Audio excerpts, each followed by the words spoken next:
He world's best-known military weapon was born at the end of 1941 in the battles in Bryansk. Here, a young officer by the name of Mikhail Kalashnikov was badly injured, thus having to leave for a long period of convalescence the tank unit in which he was fighting. After healing, not being able to fight, he was transferred to the Artillery Corps where he focused his efforts on the field of small arms design, considering that by this he can make his contribution to the victory of his country. The actual birth is marked by the meeting of the People's Commissariat for Arms on June 15, 1943. On this occasion, an automatic rifle, captured from German origin, was presented, which caused a real cataclysm in the Soviet military and political circles. The German weapon that has helped inspire the creation of the AK, Avtomát Kaláshnikova, was the Sturmjoy 44, assault rifle 1944, also known as the MP-43 and MP-44. Many historians claim that just as the AK-47, the STG-44 was ahead of its time because of the accuracy and powerful round the gun was shooting. What Mikhail has taken and improved from the STG-44 was the firing mechanism, which allowed for a good fire rate whilst maintaining a controllable recoil. However, the problem that the STG-44 presented sometimes was the failure to eject the empty cartridge after firing. This problem mostly occurred after a long period of constant firing. The session of this meeting ended with a firm order to design and introduce such a weapon as soon as possible. Because the ammunition used by the German army was standardized on 7.92mm, in the case of the presented weapon, 7.92x33mm, and the Soviet army, on 7.62mm, the research starts naturally with the creation of a compatible cartridge, which is easy of product with Russian technology, but which would equal or even exceed the qualities of the German cartridge.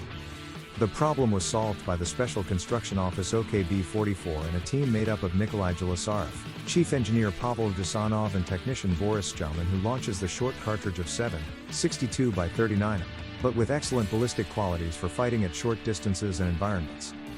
Then begins the competition for the project for the corresponding weapon, in which participated 15 famous designers of weapons, among which names like Devjarev, Tokarev, Sudayev or Spigin were enough to discourage participation of any newcomer. Kalashnikov was not even among the 15 participants in the competition.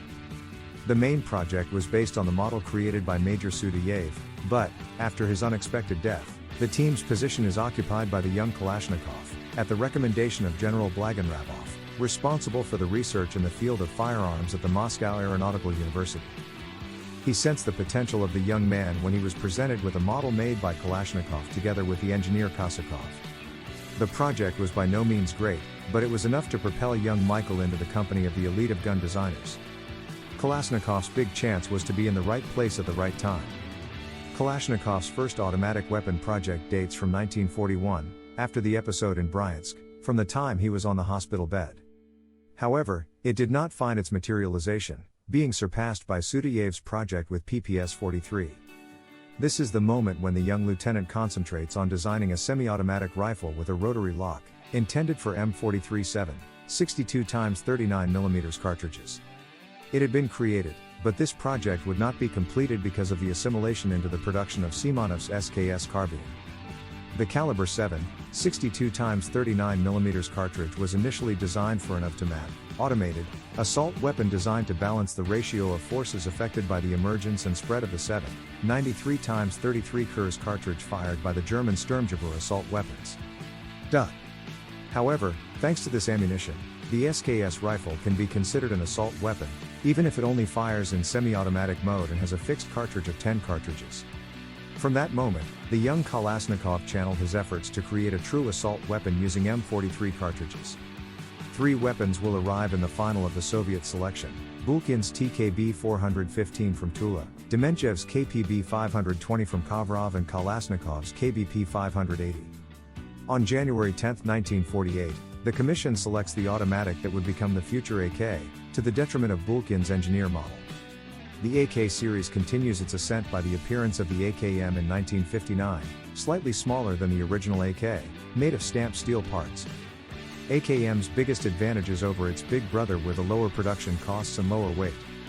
Although Mikhail Kalashnikov was not himself an inventor but a designer with broader visions, being favored also by the political circumstances, he created the most successful weapon in history.